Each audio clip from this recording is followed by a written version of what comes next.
The proposal that changed everything. Julian Westbrook had everything a man could want by society's standards. At 35, he commanded respect in Manhattan's financial district as a venture capitalist whose instincts for profitable investments bordered on legendary. His penthouse overlooked Central Park.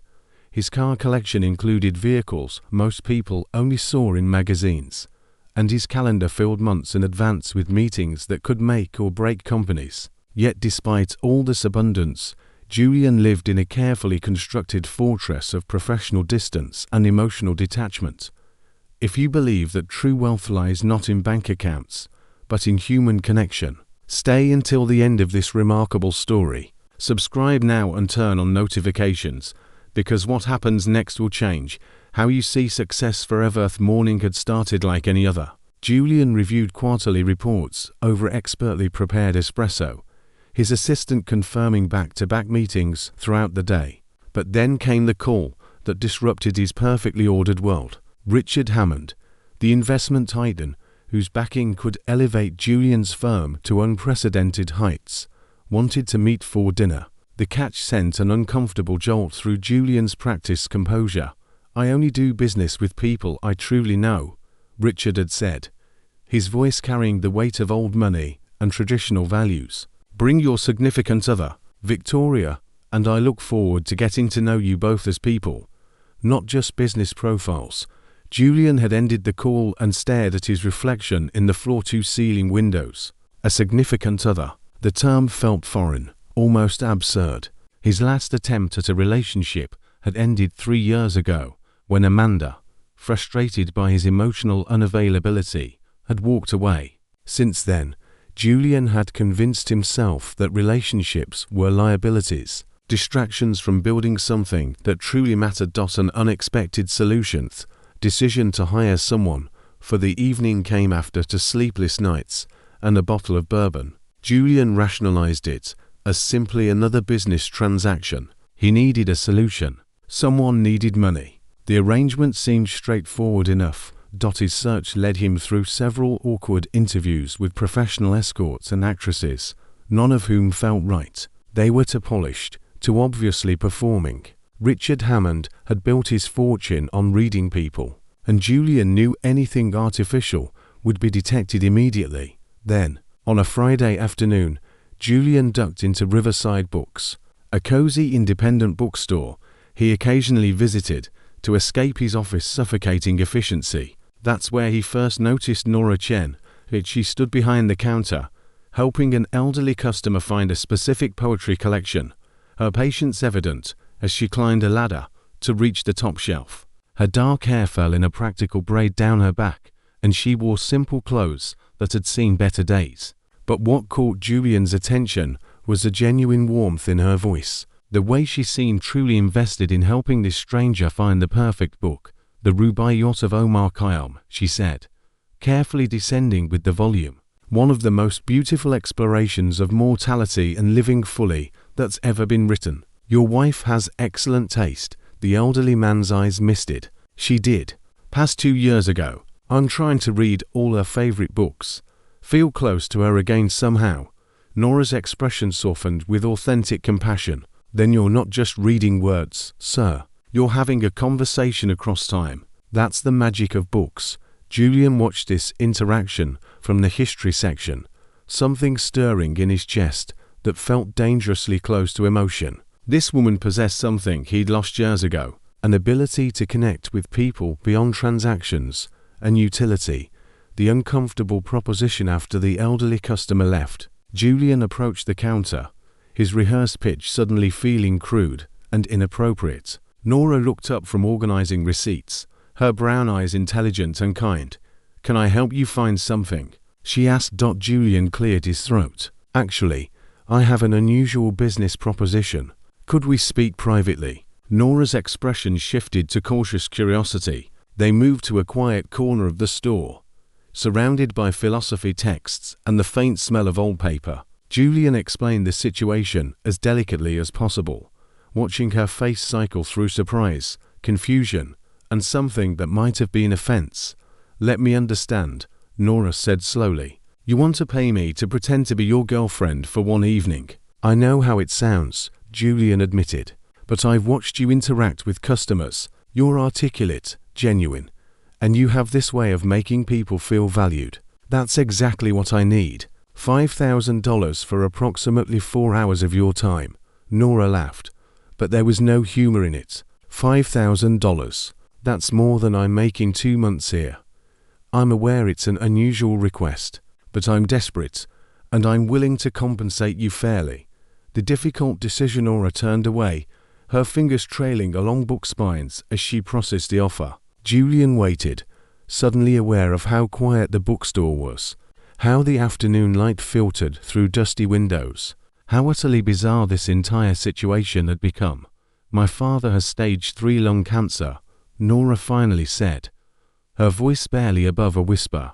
The treatments are expensive, even with insurance. I work here during the day and wait tables 3 nights a week, but it's never quite enough. So yes, Mr. Westbrook, I need the money badly enough to consider your proposition. She turned back to face him, and Julian saw intelligence and dignity in her gaze, despite her circumstances.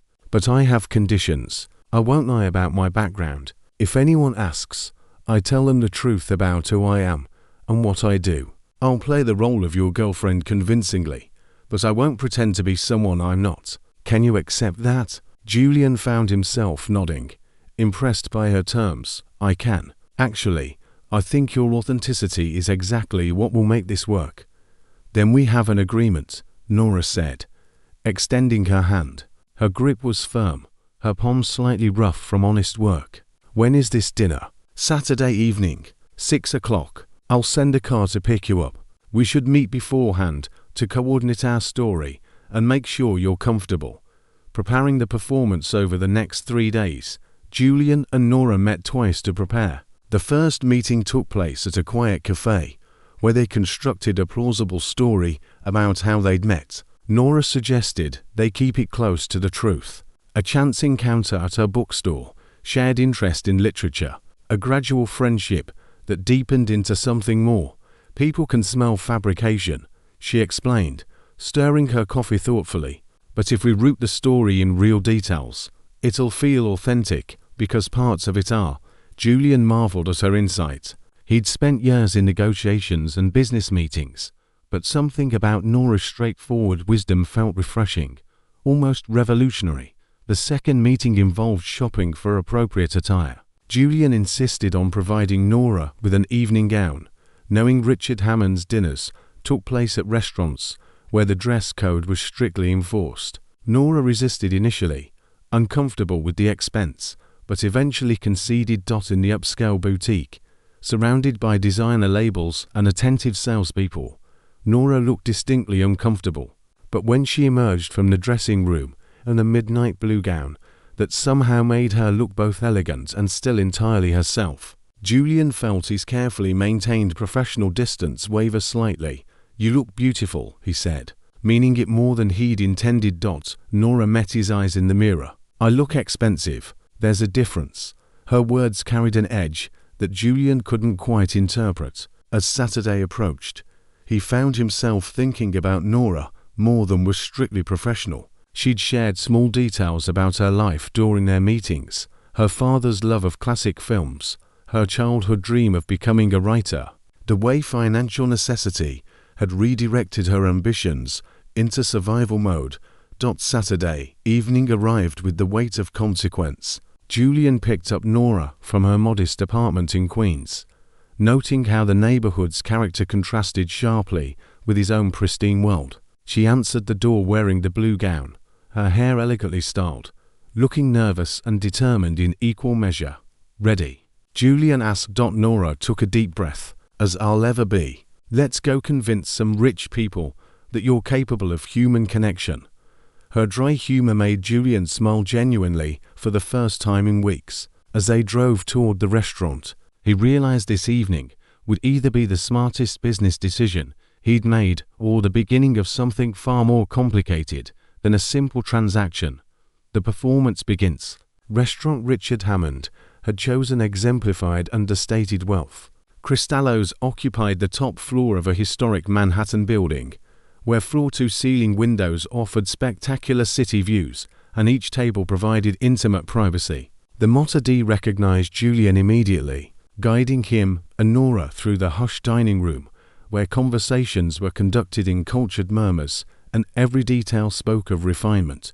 Richard Hammond stood as they approached, his silver hair and tailored suit projecting the confidence of someone who'd built empires. Beside him, his wife Victoria radiated the polished grace of old money, her jewelry subtle, but undoubtedly worth more than Nora's annual income.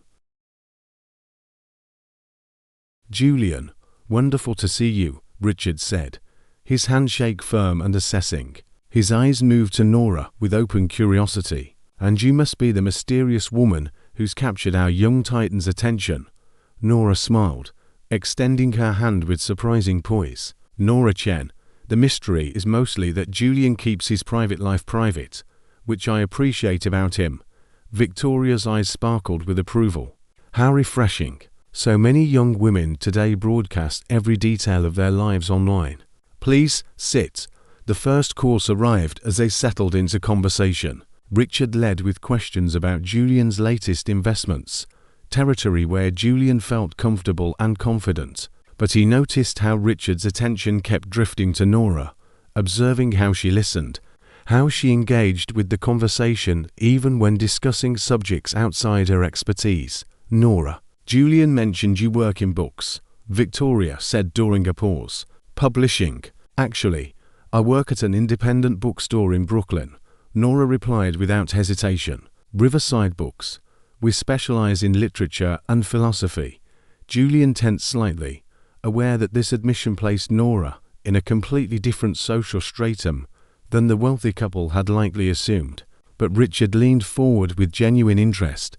"Independent bookstores are endangered species," he observed. "How does yours survive?" Authenticity. Imogene's passion became evident as she described the bookstore's community events, author readings, and the loyal customers who valued human recommendations over algorithms. Julian watched her come alive during this discussion, seeing a dimension of her that hadn't fully emerged during their preparation meetings.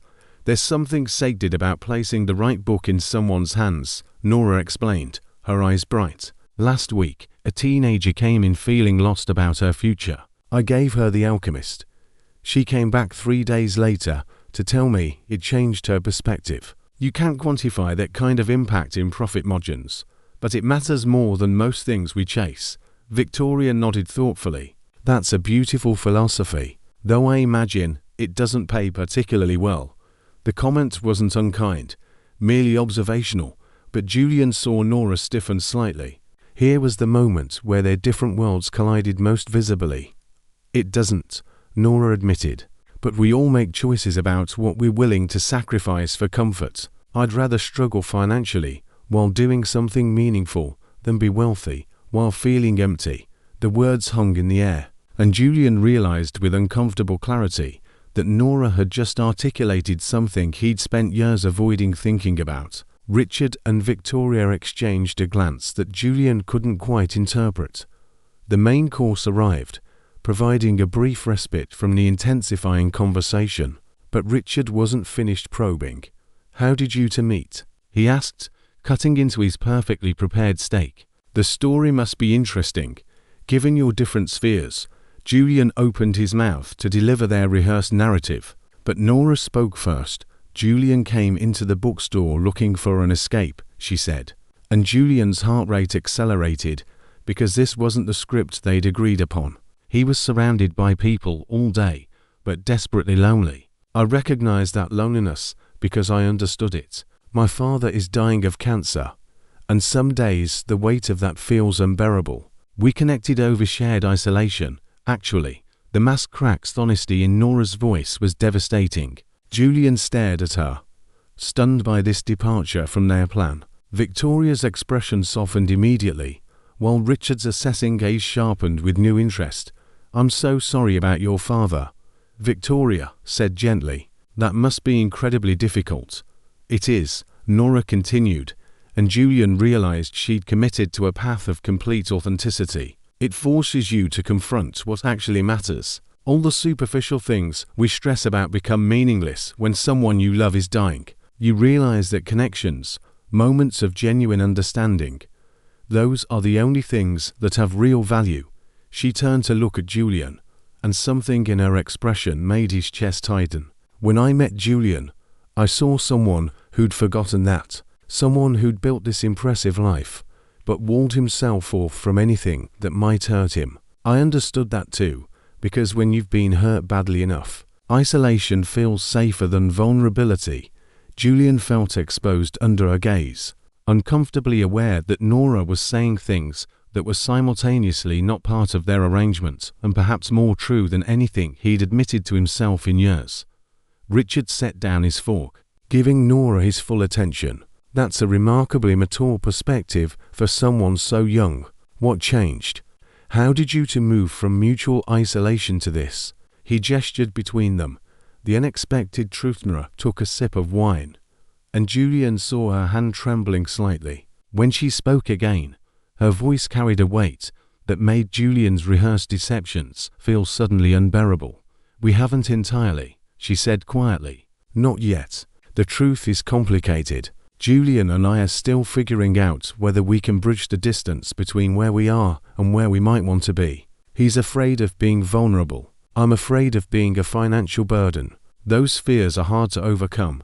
The silence that followed felt profound. Julian realized that in this moment, surrounded by crystal and fine china, and the trappings of wealth, Nora had done something he'd never managed. She'd told the absolute truth, even though it exposed both of them completely.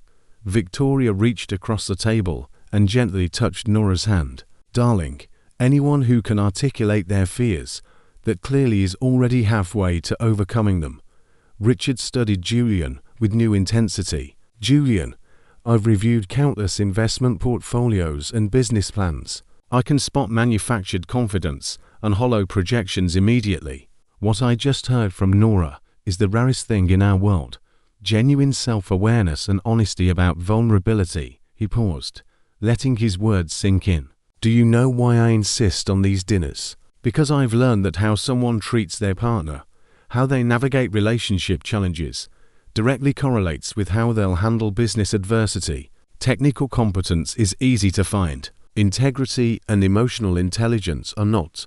The weight of revelation. Julian felt something shifting inside him, a carefully constructed wall developing cracks. Nora caught me off guard tonight, he admitted slowly. We'd planned to present a more polished version of ourselves. But she's right about everything, she said. I have isolated myself. I have prioritized success over connection, and I've convinced myself that's strength when it's actually just fear. Nora looked at him with surprise, not having expected this honesty from him. My father used to tell me that wealth without wisdom is just accumulation, Richard said. I spent my 20s and 30s accumulating. It took almost losing Victoria to understand what he meant. He looked at his wife with obvious affection. The investments that matter most are the ones you make in people, especially the person you choose to share your life with. Victoria smiled. We've been married 32 years. The best ones are the years we stopped pretending to be perfect and started being honest about our struggles. Nora's eyes glistened slightly. My parents had that 25 years before my mother died. They were poor by any standard, but they had something that no amount of money could buy. I've been watching my father face death with grace, because he's secure in knowing he loved fully and was loved fully in return. That's the only wealth that matters in the end. The evening concluded with dessert and coffee, but the atmosphere had fundamentally changed. The business discussion had originally intended seemed almost forgotten, replaced by something deeper and more significant. As they prepared to leave, Richard pulled Julian aside while Victoria spoke with Nora. I'm approving your investment proposal, Richard said quietly, not because of your financial projections, though they're solid, because tonight I saw someone capable of growth, someone humble enough to let their partner speak uncomfortable truths. That's the kind of person I trust with my capital. Julian shook his hand, feeling both grateful and unsettled. As he and Nora walked to his car through the cool evening air, Neither spoke immediately. The city's nighttime energy swirled around them, but Julian felt cocooned in the weight of everything that had been said. Finally, Nora broke the silence. "I'm sorry I went off script. I know that wasn't our agreement." Julian stopped walking, turning to face her under a streetlight. "Don't apologize. You were extraordinary tonight. You said things I needed to hear. Things I've been avoiding for years." "The dinner was supposed to be about your business deal," Nora said. "It was never really about business," Julian replied.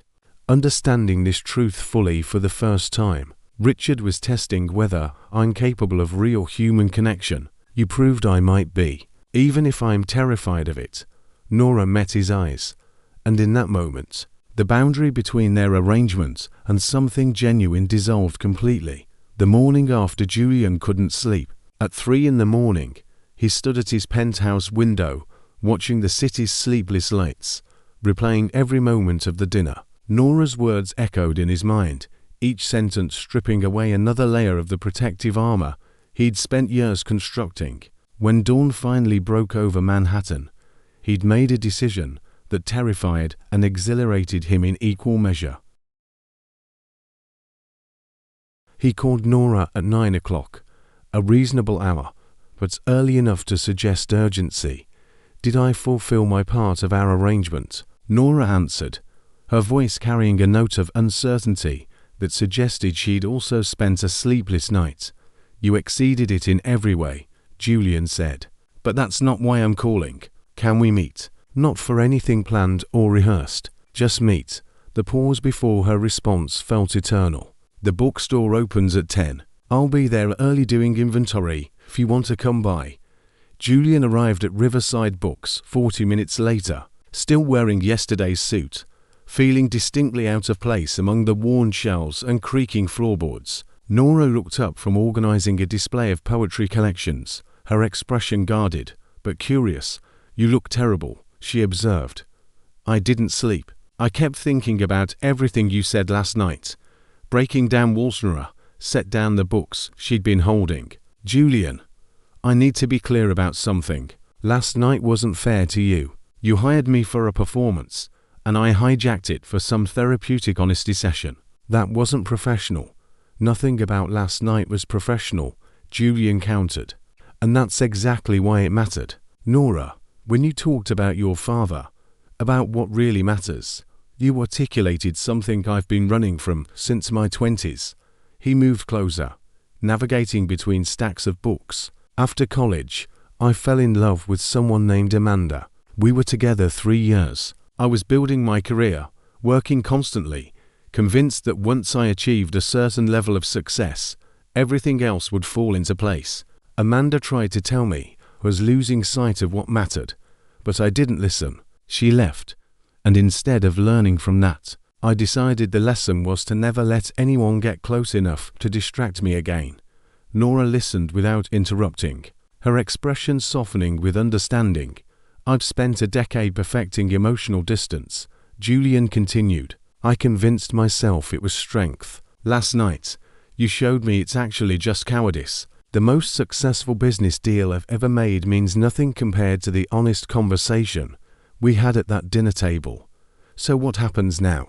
Nora asked quietly. Julian took a breath. "Honestly, I don't know. I'm terrified of vulnerability. You were right about that. But I'm more afraid of spending the rest of my life in the emotional fortress I've built. I'd like to try something real with you, if you're willing. No arrangement, no transaction, just a people seeing if they can build something genuine." The father's wisdom. Nora's eyes shimmered with tears. She refused to let fall. "Julian, I appreciate everything you're saying, but you need to understand something about my life right now. My father is dying. Some mornings I can barely function because of that reality. I work 2 jobs to cover his medical bills and still fall short most months. I don't have the luxury of exploring romantic possibilities with wealthy men who might be having temporary moments of emotional clarity." The words stung because they were fair. Julian nodded slowly. "I understand, but could I meet your father? Not as some grand gesture, just as someone who'd like to know the person who raised someone as remarkable as you."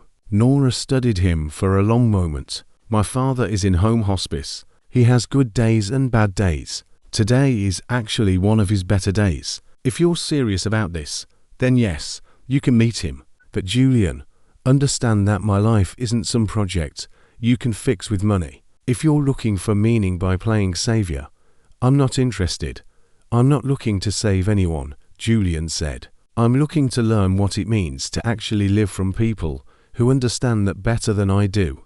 They drove to Nora's apartment in Queens, a modest walk-up building where the elevator hadn't worked in months. The apartment itself was small but immaculately kept, with photographs covering every available surface. Nora's father, Daniel Chen, sat in a recliner by the window, an oxygen tube in his nose and a book in his lap. His face lit up when Nora entered. "My girl," he said, his voice thin but warm.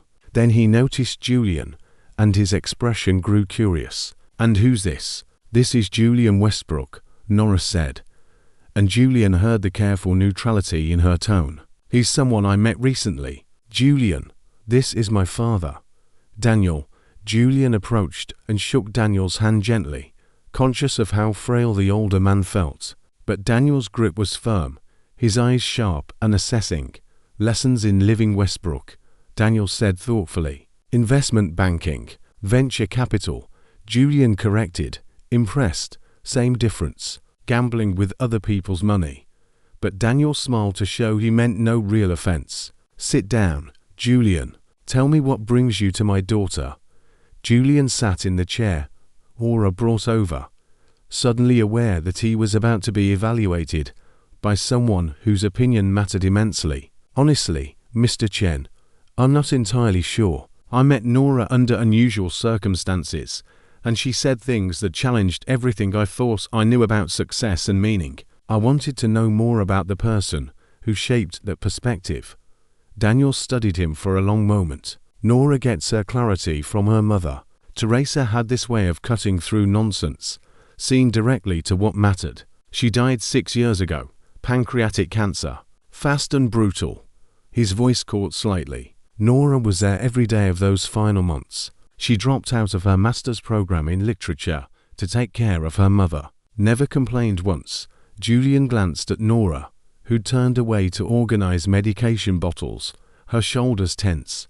"After Teresa died," Daniel continued, "Nora could have gone back to school. She had scholarships waiting, but she stayed here, took care of me, worked multiple jobs. She says it's duty, but really it's love. The best kind, the kind that sacrifices without resentment." "Dad," Nora said quietly, a note of warning in her voice, but Daniel pressed on. "Julian, you look like a man who's achieved considerable success. But let me tell you what I've learned from 68 years of living, the last 2 of dying. Success that doesn't serve love is just elaborate distraction. I worked construction my whole life, never made much money, but I loved my wife absolutely, and I've loved my daughter with everything I have. That's the only wealth I'm taking with me, and it's the only kind that matters." The anonymous gift visit lasted 2 hours. Daniel shared stories about Nora's childhood, her love of books that started before she could read, her determination to understand everything deeply. Julian found himself laughing genuinely for the first time in months, watching Nora's embarrassment at her father's affectionate revelations. As Julian prepared to leave, Daniel called him back. "Westbrook, if you're serious about my daughter, understand something. She's been hurt before. Man named Thomas, graduate school boyfriend, who left when things got difficult with Teresa's cancer. Nora acts tough, but that betrayal wounded her deeply. If you're not absolutely certain you show up for the difficult parts, walk away now." Julian met the older man's eyes. "I can't promise certainty, Mr. Chen. I'm honestly terrified, but I can promise I'll try with everything I have to be someone worth your daughter's time." Daniel smiled. "Honesty about fear is better than false confidence. You'll do, I think." Over the next 3 weeks, Julian found himself transformed by an idea he couldn't shake. He researched Daniel's treatment options, discovering that there was an experimental therapy available at Sloan Kettering that might extend his life and improve its quality. but it cost $60,000 that insurance wouldn't cover. Julian could write that check without noticing the expense, but he remembered Nora's words about not wanting to be saved, about his money being a solution to authentic human struggles. So instead, Julian set up an anonymous charitable fund through a medical foundation, ensuring Daniel would be contacted directly about the treatment opportunity without knowing Julian was involved. When the hospital called Daniel 2 weeks later, Nora was suspicious immediately. She showed up at Julian's office unannounced, walking past his startled assistant to confront him. "Did you do this?" she demanded, holding the treatment information. Julian looked up from his computer. "I have no idea what you're talking about. Don't lie to me. A miraculous anonymous donation that exactly covers my father's experimental treatment. That's quite a coincidence." The honest confrontation, Julian sighed, closing his laptop. "Sit down, Nora." "I don't want to sit down. I want to know if you violated the one boundary I clearly set." "Yes," Julian admitted. "I arranged it, but through a legitimate charitable foundation that helps patients access experimental treatments. Your father qualified based on his medical profile. The fund exists independently of me." "That's semantics and you know it," Nora said. But her anger was wavering. "Maybe," Julian acknowledged. "But Nora, I have resources that can genuinely help. Not using them when someone I care about is suffering would be cruel. I'm not trying to buy my way into your life. I'm trying to give your father more time with you." Nora's eyes filled with tears. "You don't understand. Accepting this makes me feel like I'm taking advantage of you. Like our whole connection is transactional." Julian stood and moved around his desk. "What if it's the opposite? What if caring about someone means wanting to help them without needing credit or control? Your father taught me something during my visit. He said that success that doesn't serve love is just distraction. This is me trying to learn that lesson." Julian ... "Take the treatment," Julian said gently. "Not for me, for your father, for yourself, for the additional months or years you might have together. I promise I'm not keeping score." Nora broke down then, and Julian held her while she cried, feeling his own tears finally breaking through the emotional dam he'd maintained for so long. 6 months later, Daniel's response to the experimental treatment exceeded all expectations. 6 months after starting the therapy, his cancer had stabilized, and his quality of life improved dramatically. He regained enough strength to take short walks and even started volunteering at the local library, reading to children. Julian and Nora's relationship evolved naturally during this period. They spent time together without agenda, discovering genuine compatibility beyond their initial arrangement. Julian met Nora's close friends, working-class people whose warmth and authenticity challenged his assumptions about where meaning resided. Nora attended some of Julian's business functions, offering perspectives that made him reconsider how he approached investments and partnerships. Julian started using his wealth differently, establishing genuine charitable initiatives rather than tax-deductible donations. He cut back on work hours, prioritizing relationships over constant acquisition. His colleagues noticed the change, and while some saw it as weakness, others recognized it as growth. One evening, Julian took Nora to the High Line, the elevated park that wound through Manhattan's West Side. Spring had arrived, coating the gardens in fresh green and early blooms. They walked slowly, fingers intertwined, comfortable in the silence that came with genuine intimacy. "I've been thinking about something," Nora said as they stopped to watch the sunset paint the Hudson River in shades of orange and gold. "What's that?" "That dinner 6 months ago, when I went off script and said all those things about what really matters. I was terrified afterward that I'd ruined everything." Julian smiled. "You did ruin everything. You ruined the comfortable isolation I'd built. You ruined my certainty that success and wealth were sufficient. You ruined my ability to ignore the emptiness I'd been living with." "Sorry about that," Nora said. But she was smiling too. "Don't be." Julian pulled her closer. "You gave me something infinitely more valuable. You gave me a chance at an actual life. not just an impressive resume. The new beginning they stood together as the sun completed its descent, the city lights beginning their nightly performance. Julian thought about the man he'd been 6 months ago, so certain in his isolation, so convinced that emotional distance equaled strength. He barely recognized that person now. "My father asked me yesterday if you were going to make an honest woman of me," Nora said with a laugh. "I told him we're taking things slowly." "Are we?" Julian asked. Nora looked up at him. "Aren't we?" "I don't know how to do this perfectly," Julian admitted. "I'm still learning how to be vulnerable, how to prioritize connection over achievement. But Nora, I'm certain about one thing. You're the most important investment I've ever made, and I want to keep investing in us for the rest of my life." Nora's eyes widened. "Julian, are you not proposing?" he said quickly. "Not yet, but telling you that I intend to. When the timing is right, when we've built something so solid that the question is just a formality. I wanted you to know that's where I'm heading." Nora kissed him then. They're on the high line with the city as their witness. It was a kiss that tasted like healing, like possibility, like the beginning of something neither of them had to perform or fabricate. Daniel Chen lived another 2 years after his experimental treatment, years filled with quality time he'd never expected to have. He walked Nora down the aisle when she and Julian married in a small ceremony that prioritized meaning over extravagance. He met his first grandchild, a daughter Nora, and Julian named Teresa after Nora's mother.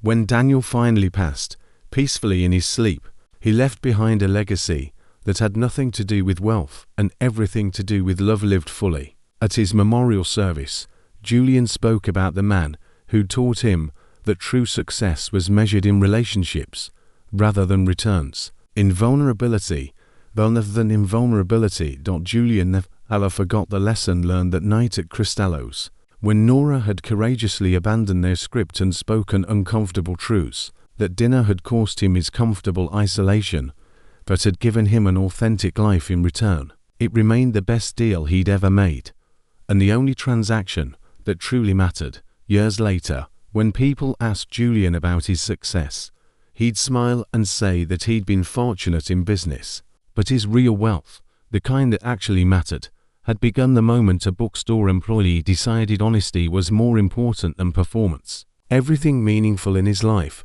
had grown from that single courageous choice.